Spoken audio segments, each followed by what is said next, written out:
Student, आज भी बताया जाएगा टिप्स फिजिक्स के लिए। इसके पहले वाले में एनालिसिस मैंने दिया था IIT जे एडवांस का मैथमेटिक्स के बारे में और ओवरऑल जे एडवांस को क्वालिफाई करने का तरीका बताए थे। तो आज थोड़ा एनालिसिस करेंगे फिजिक्स का, कैसे फिजिक्स पढ़ाया जाता है और कैसे 18 क्वेश्चन में 3 या 6 या 9 या 12 या 15 या 18 बना सकते हैं।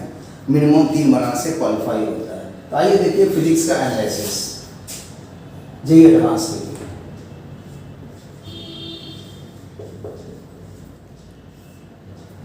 फिजिक्स में जानिए कि 11 और 12 जो भी पोर्शंस है वो कौन कौन है, तो उसका नाम हम लिख दे रहे हैं। पहला है mechanics and properties of matter.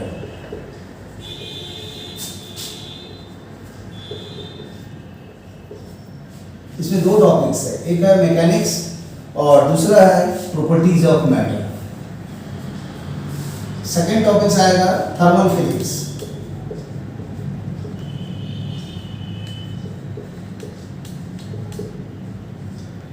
और थर्ड में आता है oscillation and waves.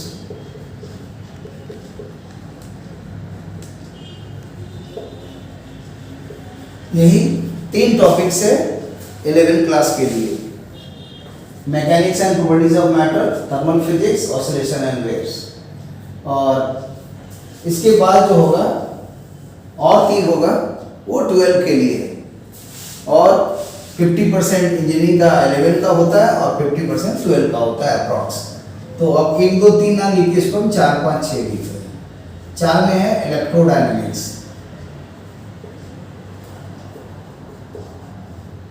And electromagnetic wave, और एक होता ऑप्टिक्स, और एक हो गया मॉडर्न फिजिक्स।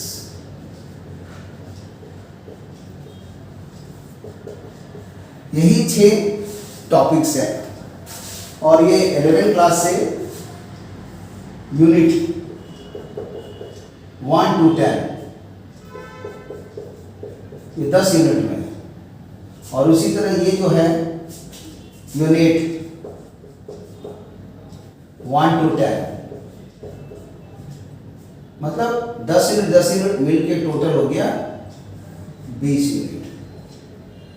तो 20 यूनिट का पूरा फंडा दिमाग में रहना चाहिए। और इसके अंदर में क्या क्या आएगा पहले थोड़ा सा बता देते हैं। मैकेनिक्स के अंदर में आता है यूनिट 1 में फिजिकल वर्ल्ड एंड मेजरमेंट, मतलब यूनिट डायमेंशन। दूसरा आता है कैनेमेटिक्स, उसमें भी पढ़ना है 1 डायमेंशन 2 डायमेंशन। 3 डायमेंशन सिलेबस में नहीं है लेकिन जरूर पढ़िए, उसका भी क्वेश्चन आता है। और नेक्स्ट हो जाएगा 3rd यूनिट, उसको बोलते हैं Newton's law and friction. 4th में है वर्क, पावर एंड एनर्जी, या वर्क, एनर्जी एंड पावर बोलिए।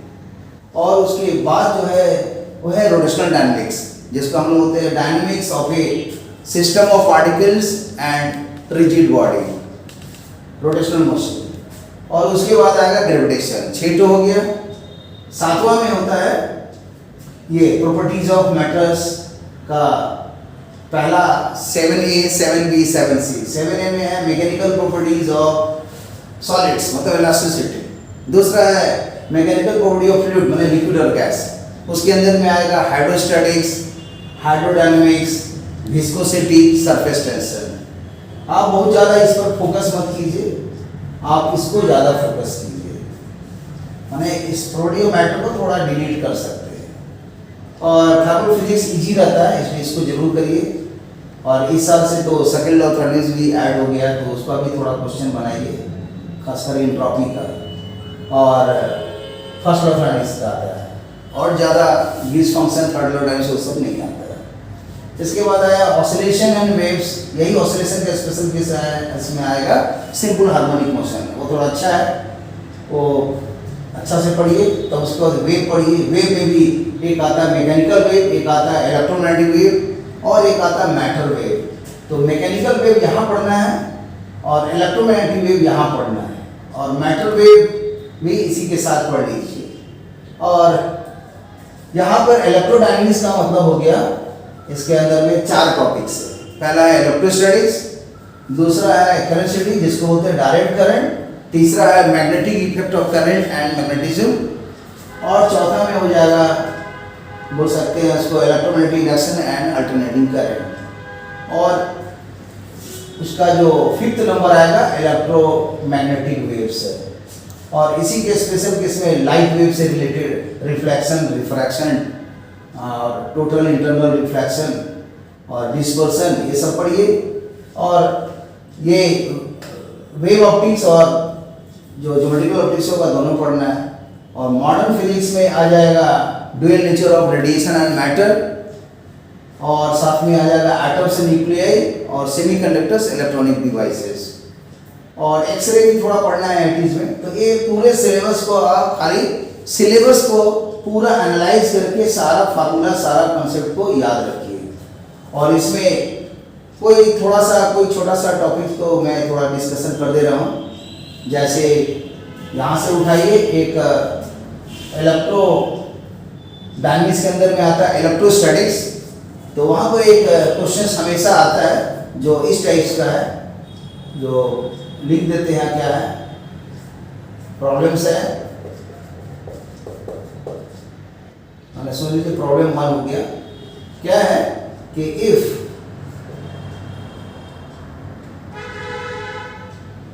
फाइव क्या है, तो इसको दे देते हैं function of X Y Z है,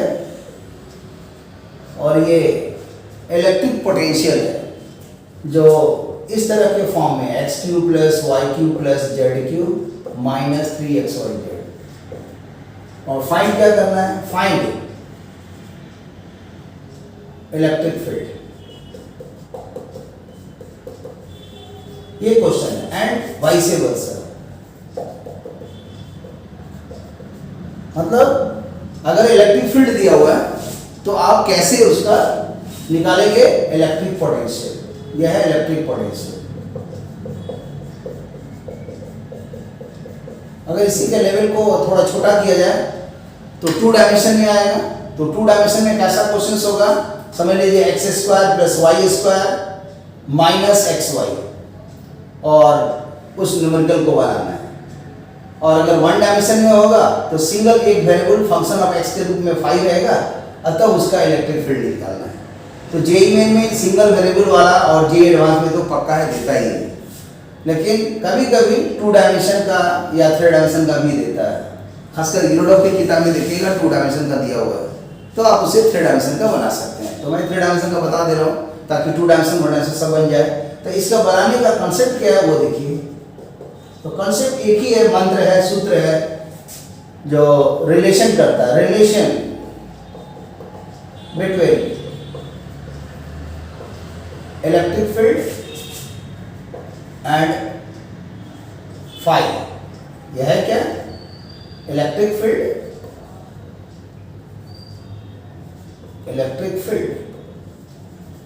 एंड इलेक्ट्रिक पोटेंशियल। मतलब कुछ ना कुछ तो एसोसिएशन है, इलेक्ट्रो स्टडीज में पढ़े होंगे आप। तो आता है कि इसके बीच में एसोसिएशन का कॉन्सेप्ट यही है, जिसको लिख देते हैं, यहाँ पर आएगा grad phi with minus sign, this is equal to electric field. तो यहां पर सब्जेक्ट मैंने बनाया है इलेक्ट्रिक फील्ड, और यहां इलेक्ट्रिकल पोटेंशियल है। अगर इलेक्ट्रिकल पोटेंशियल को हम लिख देंगे इलेक्ट्रिकल पोटेंशियल एनर्जी, तब ये इलेक्ट्रिक फोर्स हो जाएगा। ओके, तो देखिए इसको कैसे सोचते हैं।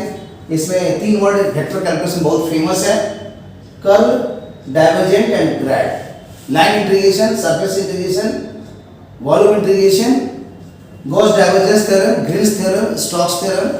तो जब वो सब पढ़िएगा तो बहुत अच्छा रहेगा, लेकिन अभी समय का अभाव है, मैं थोड़ा सा कुछ बता दे रहा हूँ कि ग्रेड फाई हमेशा क्या होगा, डेल फाई।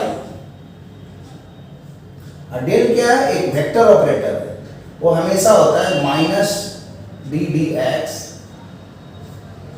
फिर j ddy और k dd z। This is the vector operator in 3 dimension. अगर 2 डायमेंशन में होगा तो ये वाला टर्म नहीं रहेगा, अगर 1 डायमेंशन में रहेगा तो ये दोनों उड़ जाएगा और यही खाली रहेगा, उस समय आई लिखने का जरूरत ही नहीं है और ये ऑर्डिनरी डिफरेंशिएशन में कन्वर्ट हो जाएगा पार्शियल डिफरेंशिएशन। अब इसी को यहाँ पर लिख देंगे 5 और जब इसको राइट हैंड डिस्ट्रीब्यूशन लगाएंगे तो ये आंसर कन्वर्ट हो जाएगा आई डेल फाई डेल एक्स जे डेल फाई डेल वाई के डेल फाई डेल जेड। और इस इलेक्ट्रिक फील्ड को लिख सकते हैं, पहला कंपोनेंट है ई एक्स आई, दूसरा कंपोनेंट है E Y J and E Z के। और E X E Y E Z separately क्या है, स्केलर पॉइंट फंक्शंस है और ये ओवरऑल वेक्टर पॉइंट फंक्शन हो गया जो लीनियर कॉम्बिनेशन कराए हैं आई जे के वेक्टर के साथ। तो यहीं पर है ये जो स्केलर पॉइंट फंक्शन का एक एग्जांपल है। तो इसी टाइप का यहाँ पर ई एक्स होगा, ई वाई होगा, ई जेड होगा सेपरेटली। अब देख सकते हैं कि आई जे के आर नॉन कोलिनियर वेक्टर्स, उसी का ये लीनियर कॉम्बिनेशन हुआ है, इसीलिए ये कॉन्सेप्ट है कि हमेशा ये वेक्टर यूनिक होता है। मतलब E X is equal to हमेशा होगा minus del phi del X और यही वाला ई वाई जो होगा minus del phi del Y होगा और यही वाला होगा डेल फाई डेल जेड बराबर ई जेड। ई जेड को यहाँ लिख देते हैं minus del phi del Z. तो इस तरह से ये रिलेशन है और इसी रिलेशन से आपको एक और रिलेशन भी लिख देते हैं जो काम आएगा। वो क्या है कि del phi, because phi is the function of X Y Z, तो डिफरेंशियल फाई हमेशा क्या होता है, तो एक निकालेंगे del phi del X multiplied by differential X, फिर del phi del Y differential Y, del phi del Z differential Z. और ये एक आएगा मतलब function of X Y Z with differential D X D Y D Z. अगर ये differentiable हुआ माने इंटीग्रेबल हुआ सॉरी, तब उस समय ये इंटीग्रेट करके आप डेल फाई निकाल सकते हैं। तो इस तरह से डेल फाई निकालने का कॉन्सेप्ट के लिए मैं एक थोड़ा सा हिंट्स दे दिया जो पार्शियल डिफरेंशिएशन और टोटल डिफरेंशियल के कॉन्सेप्ट पर है। 3 डायमेंशन में है तो 3 आएगा, रेक्टेंगुलर कोऑर्डिनेट सिस्टम में है अगर 2 डायमेंशन में रहेगा तो सिर्फ 2 आएगा और 1 डायमेंशन में सिर्फ ए वाला रहेगा और यही वाला ऑर्डिनरी में कन्वर्ट हो जाएगा। तो डिफरेंशियल फाई बराबर डिफरेंशिएशन फाई डिफरेंशियल एक्स होगा और उस समय इसको नीचे ला देंगे तो दोनों डी फाई डी एक्स ही एक तो वर्ड दिखाई दे रहा है। तो इस तरह से ये समझिए एक रिलेशंस है और इस रिलेशंस में यहाँ जो ऑलरेडी हमने बताया है कि जो भी है डी फाई डी एक्स क्या है, तो माइनस इसको मल्टीप्लाई कर देंगे तो माइनस ई एक्स हो जाएगा। तो ये वाला स्टेप हो जाएगा डी फाई और डी फाई डी एक्स यहाँ से करेंगे तो minus E X D X. फिर उसी तरह यहाँ देखेंगे तो minus D phi D Y इतना है तो डी फाई डी वाई क्या होगा, माइनस से मल्टीप्लाई करेंगे तो minus E Y D Y हो जाएगा। तो माइनस साइन कॉमन ले रहे हैं तो ई वाई डी वाई हो गया और यही वाला हो जाएगा ई जेड डी जेड। और यही वाला थोड़ा इंटेलिजेंट वे में अगर सोचिएगा तो क्या दिख रहा है कि E vector dot D are, इसी का डॉट प्रोडक्ट तो ऐसे लिखा जाता है क्योंकि आप आर वेक्टर जानते हैं क्या होता है आर वेक्टर। तो आर वेक्टर हमेशा होता है एक्स आई प्लस वाई जे प्लस जेड के और डिफरेंशियल आर क्या होगा, तो डिफरेंशियल एक्स आई डिफरेंशियल वाई जे डिफरेंशियल जेड के होगा और यही वाला डिफरेंशियल आर यहाँ लिखा हुआ है। और ई आंसर क्या है, तो E X E Y E Z है और दोनों का डॉट प्रोडक्ट कीजिए, देखिए वाला आंसर दिख रहा है। ओके, मतलब एक तो हम दे दिए हैं कि ये इलेक्ट्रिक फील्ड का आंसर है और दूसरा है डॉट डी आर है, ये यहाँ लिख दिए। तो जब इसको और इसको डॉट करेंगे तो ये वाला इससे मल्टीप्लाइड हो जाएगा, ये इससे मल्टीप्लाइड हो जाएगा, ये इससे मल्टीप्लाइड होगा, ये आंसर दिख रहा है। इसीलिए ये आंसर देखेंगे बहुत जगह डी5 को जगह डिफरेंशियल भी ये डायरेक्ट छापा हुआ रहता है किताब में, जो बच्चे को समझ में नहीं आता है आया कहाँ से। तो इस तरह से ये एक कंसेप्ट दिख रहा है और इसी को इंटीग्रेट कर देंगे तो आसानी से चेंज इन पोटेंशियल डिफरेंस निकल जाएगा और एक पॉइंट अगर रेफरेंस पॉइंट रहेगा तो माने फाइनली एक तो जनरल पॉइंट पर निकल जाएगा। जैसे इसको रेफरेंस पॉइंट के लिए कैसे करते हैं, तो यहाँ पर इंटीग्रेट कर देंगे इस टाइप का डिफरेंशियल भी इंटीग्रेशन। ये ला मान लीजिए आर नॉट वेक्टर से, यहाँ मान लीजिए आर वेक्टर है, और यहाँ मान लीजिए minus E dot D R, और यहाँ पे इंटीग्रेट करेंगे आर नॉट से आर वेक्टर तक, तो अपने आप ये पोटेंशियल दे देगा at the point R. Okay, तो ये एक कॉन्सेप्ट दिए हैं। अब इस कॉन्सेप्ट का यूज करके आप चाहेंगे तो ये वाला क्वेश्चन बना सकते हैं। तो हम एक पार्ट इसका बता देते हैं, दूसरा पार्ट आप अपने ट्राई करिएगा। तो वो पार्ट क्या है, तो जैसे ये फाई दिया हुआ है, तो फाई जैसे ही देगा तो इसको आप क्या कर सकते हैं, partial differential D phi D X निकाल सकते हैं। तो जब भी डी फाई डीएक्स निकालना है तो उसका निकालने का कॉन्सेप्ट यही होता है कि since E is equal to, since phi is equal to दिया हुआ है X cube plus Y cube plus Z cube minus X Y Z 3 times. This is the scalar point function in 3 dimension. So differentiate phi with respect to x partially. तो जो partially differentiate करते हैं इसका मतलब y और z को constant treat करना है। तो यहाँ पर एक्स क्यू का हो जाएगा 3x स्क्वायर, और इसका 0 हो जाएगा, इसका 0 हो जाएगा, और 3yz बाहर हो जाएगा, x का डिफरेंशिएशन 1 हो जाएगा, इसलिए फाइनली आ जाएगा 3yz।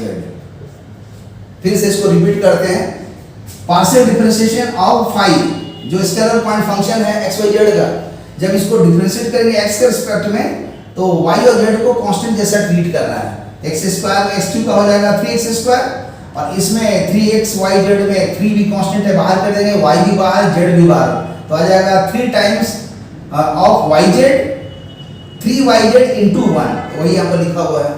सिमिलरली आप निकालेंगे तो d फाई dy निकाल सकते हैं, y के रिस्पेक्ट डिफरेंशिएट करेंगे तो आएगा, इसका 0 हो जाएगा, इसका 0 हो जाएगा, 3y स्क्वायर, तो 3 बाहर ले लिए, y स्क्वायर हो गया, और यहाँ भी है y के रिस्पेक्ट डिफरेंशिएट कर रहे हैं तो 3 बाहर और x और z बाहर, तो 3zx बाहर हो गया, y का 1 हो गया, तो 3zx साइक्लिक ऑर्डर में लिख दिए। इसी तरह d फाई dz अगर निकलेगा तो 3 होगा, x कांस्टेंट होगा, y भी कांस्टेंट होगा, z वेरिएबल है तो z की का हो जाएगा 3z स्क्वायर, यहाँ 3xy बाहर हो जाएगा, z का 1 हो जाएगा, तो माइनस हो जाएगा यहाँ z स्क्वायर xy। अब जैसे ये फाइंड हो गया, ये कॉन्सेप्ट हम ड्राइव करके बता ही दिए हैं, इसमें अगर हम पुट कर देंगे तो हम लोग को इसमें नहीं, सॉरी इस आंसर्स में जो यहाँ निकाले हुए देखिए ए वाला आंसर्स में, इस आंसर्स में जो शो करता है कि इलेक्ट्रिक फील्ड को अगर निकालना होगा, इलेक्ट्रिक फील्ड निकालना होगा, अगर इलेक्ट्रिक पोटेंशियल दिया हुआ है तो उसको पार्शियल डिफरेंशियल यूज करके ये वाला कांसेप्ट से ये आराम से आंसर बन जाएगा। तो ये जबरदस्त कांसेप्ट है जिसको हम यहाँ पर लिख दे रहे हैं कि ये एक हुआ कॉम्पैक्ट फार्मूला, जिसको लिख देते हैं कि grad phi with minus sign, ये ग्रेड फार्मूला है, इसलिए इसको तो याद रखिए ही, ये 1 नंबर में है। तो जिस तरह मैंने 1 नंबर ऐसे लिखा है, तो आप कोशिश करो कि अगर इधर में फाई आ जाए, सब्जेक्ट बना दें, और इधर में इलेक्ट्रिक फील्ड आ जाए, तो वो कैसा रिलेशन होगा उसको अपने लिखने का कोशिश कीजिएगा। मतलब यहाँ पर है फाइंड इलेक्ट्रिक फील्ड, जबकि पोटेंशियल दिया हुआ है, और हम उल्टा बोल रहे हैं कि find electric potential when electric field is given. तो इसी टाइप का फॉर्मेट का वो इक्वेशन क्या होगा, ट्राई करके देखिएगा। और यहाँ पर इसी को सॉल्व करके जब ग्रेड फाई का वैल्यू बैठाए, इसी का एक्सटेंशन निकाले, तो ये आंसर ई तो ई यहीं रह गया, वैसे ही ये कंपोनेंट में ऐसा टूट गया, ग्रेड फाई ऐसे लिखा जाता है, और ए वाला आंसर्स को वेक्टर ऑपरेटर बैठा दिए हैं, डेल ऑपरेटर, और यही ऑपरेटर को जब राइट हैंड डिस्ट्रीब्यूशन कर दिए तो ये आ गया, फिर ये नॉन कोलिनियर वेक्टर से सेपरेटली बराबर हो गया, और ये टोटल डिफरेंशियल के लिए एक अलग से कॉन्सेप्ट लिखे हैं। तो कॉन्सेप्ट नंबर 1 ये वाला हुआ, कॉन्सेप्ट नंबर 2 ये वाला हो गया, और कॉन्सेप्ट नंबर 3 ये वाला हो गया, ऐसा समझिए। या ये भी एक जो फॉर्मेट दिख रहा है लगातार में सेपरेट, ये भी एक कॉन्सेप्ट है, इसी से निकला हुआ, इसको हम 3 नंबर दे देते हैं, ये भी बहुत इंपॉर्टेंट है, और ये 4 नंबर में आ गया, ठीक है। और इसी आंसर्स को थोड़ा एक्सटेंशन किए हैं, तो देखिए इसी डेल फाई डेल एक्स का वैल्यू हम यहाँ से जो था कि डेल फाई डेल एक्स क्या है, -1 से मल्टीप्लाई करके minus E X minus E Y minus Z minus common ले लिए, इसी को आर वेक्टर इतना है तो डिफरेंशियल आर इतना होता है और ई वेक्टर इतना दिया है तो ई डॉट आर करने से ये वाला आंसर आएगा, उसी को वेक्टर के फॉर्म में ऐसा लिख दिया गया, इसी को इंटीग्रेट करके ये दिखाया गया। तो ये एक फार्मूला है जो इंस्टेंटेनियस डिफरेंशियल आपको माने पोटेंशियल निकालना हो, डिफरेंशियल भी बोलिए डिफरेंशियल फाई बोलिए, उसका ये कॉन्सेप्ट है। तो ये वाला फार्मूला इस तरह से फॉर्मेट में इंटीग्रेबल फॉर्म में दिखा दे रहे हैं, और इंटीग्रेबल फॉर्म में नहीं दिखाएंगे, डिफरेंशियल फॉर्म में दिखाएंगे, तब ये वाला दिख रहा है। तो ये वाला फार्मूला ही इससे रिलेटेड है। तो कुछ हिंट्स मैंने लिख ही दिया, समझिए कि राइट साइड में मैंने कहा था इलेक्ट्रिक फील्ड होना चाहिए, तो देखिए दिख रहा है, और डिफरेंशियल आर इंड्यूस्ड होगा यहाँ पर आएगा, और यहाँ पर डिफरेंशियल ई की जगह डिफरेंशियल भी या डिफरेंशियल फाई आ गया, माने डिफरेंशियल भी मेरा डिफरेंशियल फाई है, ऐसे बोल सकते हैं, इसमें कोई अंतर नहीं, दोनों एक ही है।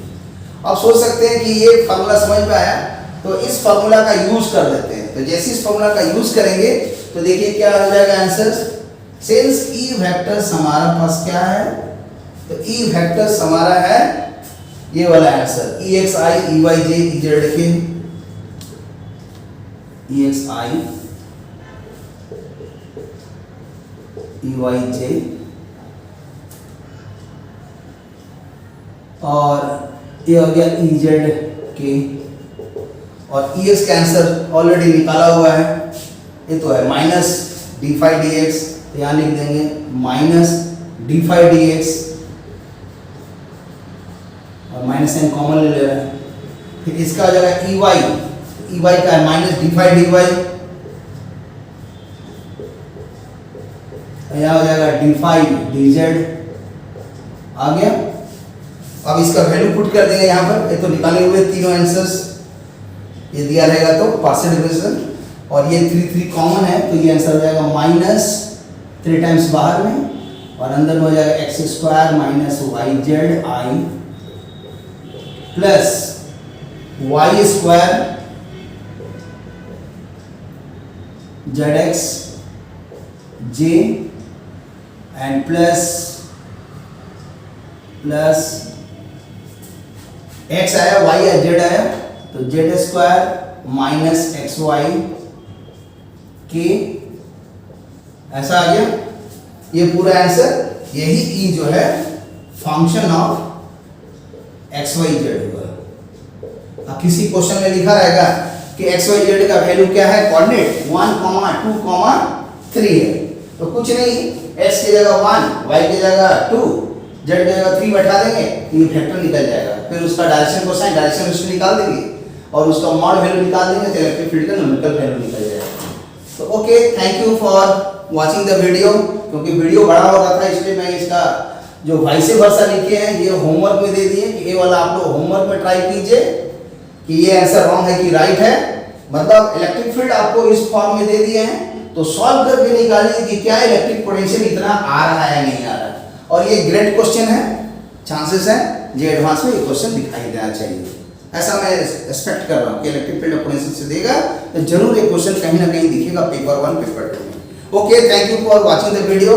इसके बाद फिर किसी और वीडियो में मिलते हैं, फिजिक्स से जुड़ा हुआ, केमिस्ट्री से जुड़ा हुआ, मैथ्स से जुड़ा हुआ, और उसका एंजॉय कीजिए, मेहनत कीजिए, और जैसे पूरा दिए हैं सारा सिनॉप्सिस, सारा फार्मूला, सारा डेरिवेशन कोशिश कीजिए कि बिना किताब देखे अपने खुद लिखिए, और तब मिलाइए कितना आपको याद हुआ नहीं हुआ। अगर सारा सिनॉप्सिस याद है तो मैं गारंटी देता हूं कि 18 क्वेश्चंस में आपको 18 ना बने कोई बात नहीं, क्योंकि तो हाईएस्ट है। 18 में थोड़ा कम 15 बने बहुत अच्छा है, और कम होगा तो 18 में 12 बन जाए, या 18 में 9 बन जाए, ये 50% हो गया, 3000 रैंक के अंदर में आ जाओगे। या 18 में मान लीजिए 6 भी बना तो कम नहीं है, 33% हो गया।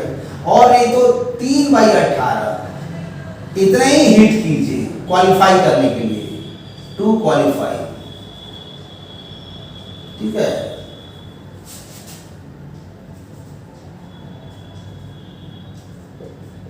टू क्वालिफाई करने के लिए, टू क्वालिफाई इन फिजिक्स, ठीक है।